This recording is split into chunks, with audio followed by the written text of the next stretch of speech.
വിശ്വഗുരുവിനെ കരുണ ഏതുമില്ലാതെ Donald Trump അവഗണിച്ചിരിക്കുകയാണ്. 4 വർഷത്തെ ഇടവേളയ്ക്ക് ശേഷം അധികാരത്തിലേറിയപ്പോൾ സത്യപ്രതിജ്ഞ ചടങ്ങിലേക്ക് പ്രധാനമന്ത്രി നരേന്ദ്രമോദിയെ ക്ഷണിച്ചുമില്ല.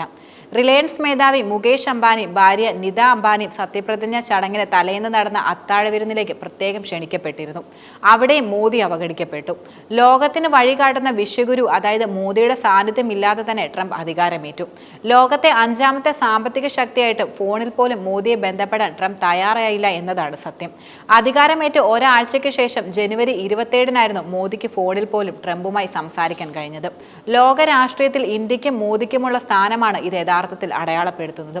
ട്രംപിസത്തിന്റെ മുഖമുദ്രയായ കുടിയേറ്റ വിരുദ്ധതയും അതിന്റെ ഭാഗമായി പ്രഖ്യാപിച്ച നടപടികളും ഇന്ത്യയെ ഉൾപ്പെടെ ദോഷകരമായി ബാധിക്കും. നിയമപരമായി കുടിയേറിയവരെ ഒഴിപ്പിക്കുമെന്നും ഇത്തരം ദമ്പതിമാർക്കുൾപ്പെടെ US-ൽ ജനിക്കുന്ന കുട്ടികൾക്ക് സ്വാഭാവിക പൗരത്വം നൽകുന്ന രീതി അവസാനിപ്പിക്കുമെന്നും ട്രംപ് പ്രഖ്യാപിച്ചിരുന്നു. അമേരിക്കൻ ഭരണഘടനയിലെ 14ാം ഭേദഗതിക്കെതിരായ നീക്കമാണിത് പ്രധാനമായും. എന്നാൽ കോടതിയിൽ ഇത് ചോദ്യം ചെയ്യപ്പെടുമെന്നത് ഉറപ്പാണ്. ഇതിനകം 22 സംസ്ഥാനങ്ങൾ കോടതിയെ സമീപിക്കുകയും ചെയ്തിട്ടുണ്ട്. പക്ഷേ ഇതൊന്നും കുടിയേറ്റ വേട്ട തടയാൻ പര്യാപ്തമല്ലെന്ന് തെളിയിച്ചുകൊണ്ട് ഇമിഗ്രേഷൻ ആൻഡ് കസ്റ്റംസ് എൻഫോഴ്സ്മെന്റിന്റെ 1000-ലധികം പേരെ നാടുകടത്തുകയും ചെയ്തു.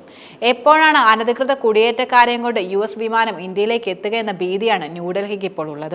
14 ലക്ഷത്തോളം ഇന്ത്യക്കാരാണ് അമേരിക്കയിൽ പ്രധാനമായും ഉള്ളത്. ഇതിൽ പകുതിയിലധികം അതായത് 725 ലക്ഷം ആവശ്യമായ രേഖകളില്ലാതെ കുടിയേറി വന്നവരാണെന്നാണ് കണക്കുകൾ സൂചിപ്പിക്കുന്നത്. കഴിഞ്ഞ ഡിസംബറിൽ US immigration and customs enforcement പ്രസിദ്ധീകരിച്ച റിപ്പോർട്ടുകൾ പ്രകാരം 17,940 പേരാണ് അന്തിമ പുറത്താക്കൽ പട്ടികയിൽ ഉൾപ്പെടുന്നത്. ട്രംപിനെ തിരുത്താൻ മോദിക്ക് ഒരിക്കലും കഴിയില്ല. അതിന് പിന്നിലെ കാരണം ഇരുവരുടെ നയം ഒന്നാണെന്നതാണ്. അനധികൃത കുടിയേറ്റക്കാരെ കണ്ടെത്തി ഒഴിപ്പിക്കണമെന്നതാണ് മോദിയുടെയും ട്രംപിന്റെയും നയമെന്നത്. ഇന്ത്യയിൽ അനധികൃതമായി കുടിയേറിയവരെ ഒഴിപ്പിക്കാനാണ് മോദി, യോഗി, ഹിമന്ത ബിശ്വ ശർമ്മയും പ്രധാനമായും ആഹ്വാനം ചെയ്യുന്നത്. പൗരത്വ ഭേദഗതി നിയമം കൊണ്ടുവരുന്നത് തന്നെ ഈ ലക്ഷ്യം കൈക്കൊണ്ടിട്ടാണ്. സമാന നടപടി തന്നെയാണ് ട്രംപും കൈക്കൊണ്ടിട്ടുള്ളത്. മോദിക്ക് മുസ്ലിങ്ങളാണ് അനധികൃത കുടിയേറ്റക്കാരും ക്രിമിനലുകളുമെങ്കിൽ ജോലി തേടി എത്തുന്നവരെല്ലാം ട്രംപിന്റെ ഇതേ വിഭാഗത്തിൽ ഉൾപ്പെടുന്നവരാണ്. അതിനാൽ ട്രംപിനെ തിരുത്താൻ മോദിക്ക് ഒരിക്കലും കഴിയില്ല.